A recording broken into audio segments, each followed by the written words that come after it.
ಸಮಸ್ತ ನಾಡಿನ ಜನತೆಗೆ ಶ್ರೀ ಅತಿಥಿ ದೇವಿ ಹಾಗೂ ನನ್ನ ತಾಯಿ ಜಗನ್ಮಾತೆ ಸ್ವರೂಪಿಣಿಯಾಗಿರ್ತಕ್ಕಂಥ ರೇಣುಕಾ ಯಲ್ಲಮ್ಮ ಹಾಗೂ ಮಲೈ ಮಹದೇಶ್ವರ ಸ್ವಾಮಿ ನಿಮ್ಮ ಜೀವನದಲ್ಲಿ ಸುಖ ಶಾಂತಿ ನೆಮ್ಮದಿ ಆರೋಗ್ಯ ಭಾಗ್ಯ ಎಲ್ಲವನ್ನು ಕೊಟ್ಟು ಕಾಪಾಡಿ. ಬಂಧುಗಳೇ, ಈ ದಿನ ತಾರೀಕು 2/7/2025 ಉತ್ತರಾಯಣ ಗ್ರೀಷ್ಮ ಋತು ಶ್ರೀ ವಿಶ್ವವಸುನಾಮ ಸಂವತ್ಸರದ ಆಷಾಢ ಮಾಸದ ಶುಕ್ಲ ಪಕ್ಷದ ಸಪ್ತಮಿ ದಿನ. ಈ ದಿನ ಉತ್ತರ ನಕ್ಷತ್ರ ಇದೆ.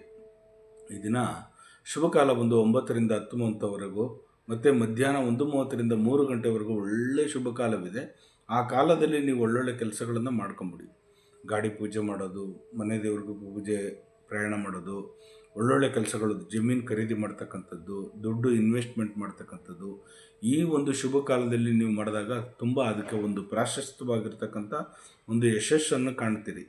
ಹಾಗೆ ಈ ದಿನ 12 ರಾಶಿಯವರಿಗೆ ಫಲಾಫಲಗಳು ಯಾವ ರೀತಿ ಇದೆ ನೋಡೋಣ ಬನ್ನಿ. ಮೊದಲಿಗೆ ಆದಿತ್ಯಾದಿ ನವಗ್ರಹಗಳನ್ನು ಮನಸ್ಸಿನಲ್ಲಿ ಪ್ರಾರ್ಥನೆ ಮಾಡೋಣ. ನಮ ಸೂರ್ಯಾಯ ಚಂದ್ರಾಯ ಮಂಗಳಾಯ ಚ ಬುಧ ಶುಕ್ರ ಶನಿವೇಶ್ ರಾಹುವೇ ಕೇತುವೇ ನಮಃ. ಗುರು ಬ್ರಹ್ಮ ಗುರು ವಿಷ್ಣು ಗುರುದೇವೋ ಮಹೇಶ್ವರ ಗುರು ಸಾಕ್ಷಾತ್ ಪರಬ್ರಹ್ಮ ತಸ್ಮೈ ಶ್ರೀ ಗುರುವೇ ನಮಃ. ಗುರುವೇ ಸರ್ವಲೋಕಾನಾಂ ಬಿಜಸೆ ಭೌರೋಗಿಣಂ ನಿಧೇಯೇ ಸರ್ವವಿದ್ಯಾನಾಂ ಶ್ರೀ ದಕ್ಷಿಣಾಮೂರ್ತೆಯೇ ನಮೋ ನಮಃ.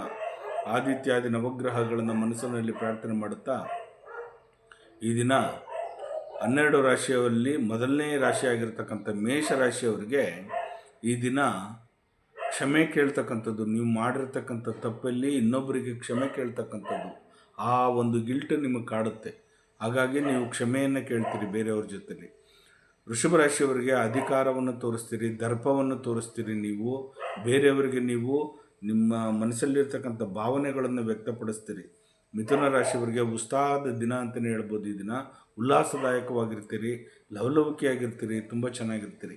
ಕಟಕ ರಾಶಿಯವರಿಗೆ ಲಾಭ ತರ್ತಕ್ಕಂಥ ದಿನ, ನೀವು ಮಾಡ್ತಕ್ಕಂಥ ಕೆಲಸದಲ್ಲಿ ತುಂಬ ಅಚೀವ್ಮೆಂಟ್ ಮಾಡ್ತಕ್ಕಂಥ ದಿನ ಈ ದಿನ. ಸಿಂಹರಾಶಿಯವರಿಗೆ ಬೇರೆಯವರಿಗೆ ಒಲವನ್ನು ತೋರಿಸ್ತೀರಿ, ನಿಮ್ಮ ಮನಸ್ಸಲ್ಲಿರೋ ಭಾವನೆಗಳನ್ನ ವ್ಯಕ್ತಪಡಿಸ್ತೀರಿ ಅವ್ರಿಗೆ. ಕನ್ಯಾ ರಾಶಿಯವರಿಗೆ ಕೀರ್ತಿ ಯಶಸ್ಸು ಲಾಭ ತರ್ತಕ್ಕಂಥ ದಿನ. ತುಲಾರಾಶಿಯವ್ರಿಗಂತೂ ಆದಾಯ ದ್ವಿಗುಣ ಆಗ್ತಕ್ಕಂಥ ದಿನ. ಅಂದರೆ ಇನ್ವೆಸ್ಟ್ಮೆಂಟ್ ಮಾಡಿ ಬೇರೆಯವ್ರಿಗೆ, ನೀವು ಖಂಡಿತವಾಗಿ ನಿಮ್ಗೆ ಒಳ್ಳೆಯದಾಗುತ್ತೆ. ವೃಶ್ಚಿಕ ರಾಶಿಯವರಿಗೆ ಕೀರ್ತಿ ಯಶಸ್ಸು ಲಾಭ ತರ್ತಕ್ಕಂಥ ದಿನ. ಧನುಷು ರಾಶಿಯವರಿಗೆ ಸಹನೆಯನ್ನು ಕಳ್ಕೊಳ್ತೀರಿ, ಕೋಪಕ್ಕೆ ಉದ್ರೇಕಕ್ಕೆ ಒಳಗಾಗ್ತೀರಿ ನೀವು. ಮಕರ ರಾಶಿಯವರಿಗೆ ಗೆಳೆತನ ಆಗ್ತಕ್ಕಂಥದ್ದು, ಒಳ್ಳೊಳ್ಳೆ ಸ್ನೇಹಿತರುಗಳು ಸಿಗ್ತಕ್ಕಂಥದ್ದು ನಿಮಗೆ. ಕುಂಭರಾಶಿಯವರಿಗೆ ನಿರ್ಧಾರದ ದಿನ ಅಂತಲೇ ಹೇಳ್ಬೋದು. ಈ ದಿನ ಏನು ನೀವು ತಗೊಳ್ತೀರಿ ಡಿಸಿಷನ್ನು, ಅದ್ರ ಮೇಲೆ ಅವಲಂಬಿತವಾಗಿರ್ತದೆ. ಮೀನರಾಶಿಯವರಿಗೆ ಕೂಡಿಟ್ಟ ಹಣವನ್ನು ದ್ವಿಗುಣ ಮಾಡ್ತಕ್ಕಂಥ ದಿನ ಈ ದಿನ, ತುಂಬ ಚೆನ್ನಾಗಿರ್ತಕ್ಕಂಥದ್ದು. ಹೀಗೆ 12 ರಾಶಿಯವರಿಗೆ ಫಲಾಫಲಗಳುಂಟು. ಜಗನ್ಮಾತೆ ಸ್ವರೂಪಿಣಿಯಾಗಿರ್ತಕ್ಕಂಥ ರೇಣುಕಾ ಯಲ್ಲಮ್ಮ ಹಾಗೂ ಮಲೈ ಮಹದೇಶ್ವರ ಸ್ವಾಮಿ ನಿಮ್ಮ ಜೀವನದಲ್ಲಿ ಸುಖ ಶಾಂತಿ ನೆಮ್ಮದಿ ಆರೋಗ್ಯ ಭಾಗ್ಯ ಎಲ್ಲವನ್ನೂ ಕೊಟ್ಟು ಕಾಪಾಡಲಿ. ಉದೋ ಯಲ್ಲಮ್ಮ, ಉದೋ ಯಲ್ಲಮ್ಮ, ಉಗೇ ಮಾದಪ್ಪ, ಉಗೇ ಮಾದಪ್ಪ, ಉಗೇ ಮಾತ್ಮಲ್ಯ. ಲೋಕೋ ಸಮಸ್ತ ಸುಖಿನೋ ಭವಂತು, ಸನ್ಮಂಗಳಾನಿ ಭವಂತು. ಸರ್ವೇ ಜನ ಸುಖಿನೋ ಭವಂತು, ಸನ್ಮಂಗಳಾನಿ ಭವಂತು. ಬಂಧುಗಳೇ, ಈ ದಿನ ಅಂದರೆ ಸಾಯಂಕಾಲ ಒಂದು 5:30ಕ್ಕೆ ಪೌರ್ಣಮಿ ಸ್ಟಾರ್ಟ್ ಆಗುತ್ತೆ. ಆ ಸಮಯದಲ್ಲಿ ನೀವು ಒಂದು ಅನುಷ್ಠಾನವನ್ನು ಮಾಡ್ಕೊಂಬಿಡಿ. ಹೇಳ್ತೀನಿ, ದಯವಿಟ್ಟು ಗಮನವಿಟ್ಟು ಕೇಳಿ. ಆ ಅನುಷ್ಠಾನ ಏನಪ್ಪ ಅಂತಂದರೆ, ಯಾರು ನಿಮಗೆ ದುಡ್ಡನ್ನು ವಾಪಸ್ಸು ಕೊಡೋದಿಲ್ವೋ, ಯಾರು ದುಡ್ಡು ಸತಾಯಿಸ್ತಾ ಇದ್ದಾರೋ ಆ ವ್ಯಕ್ತಿಯ ಒಂದು ದುಡ್ಡು ಬರಬೇಕು ಅಂತಂದರೆ ನಿಮಗೆ ಈ ಕೆಲಸವನ್ನು ಮಾಡಿ.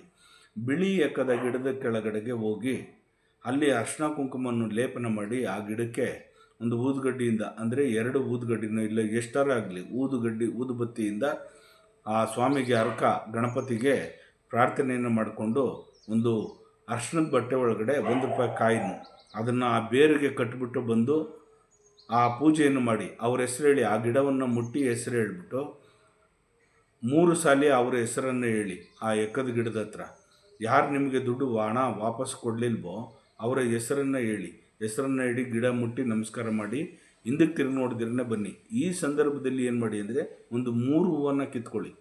ಆ ಬಿಳಿ ಎಕ್ಕದಲ್ಲಿರ್ತಕ್ಕಂಥ 3 ಹೂವನ್ನು, ಒಂದು ಹೂವು ಆ ಗಿಡದ ಕೆಳಗಡೆಗೆ ಹಾಕಿ, ಇನ್ನೊಂದು ಹೂವನ್ನು ಪ್ಯಾಕೆಟಲ್ಲಿ ಇಟ್ಕೊಳ್ಳಿ, ಇನ್ನೊಂದು ಹೂವನ್ನು ನೀವು ಮನೆಯ ದೇವರ ಜಗಲಿ ಮೇಲೆ, ಅಂದರೆ ನಿಮ್ಮ ಫೋಟೋ ಎಲ್ಲಿರುತ್ತೆ ದೇವರದ್ದು ಸ್ಥಾನ, ಆ ಸ್ಥಾನದಲ್ಲಿ ಇಡಿ.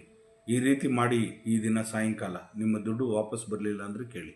ಖಂಡಿತವಾಗೂ ನಿಮಗೆಲ್ಲರಿಗೂ ಒಳ್ಳೆಯದಾಗಲಿ, ಶುಭವಾಗಲಿ. ಶುಭ ಎಲ್ಲರಿಗೂ. ಈ ದಿನ ನಾಳೆ ಗುರು ಪೌರ್ಣಮಿ ಬೇರೆ ಬರ್ತಾ ಇದೆ. ನಿಮ್ಮೆಲ್ಲರಿಗೂ ಆ ಗುರು ಪರಮಾತ್ಮನ ಕೃಪಾ ಕಟಾಕ್ಷ ಸದಾ ಯಾವತ್ತಿರಲಿ, ದತ್ತಾತ್ರೇಯನ ಆಶೀರ್ವಾದ ಸದಾ ಯಾವತ್ತಿರಲಿ.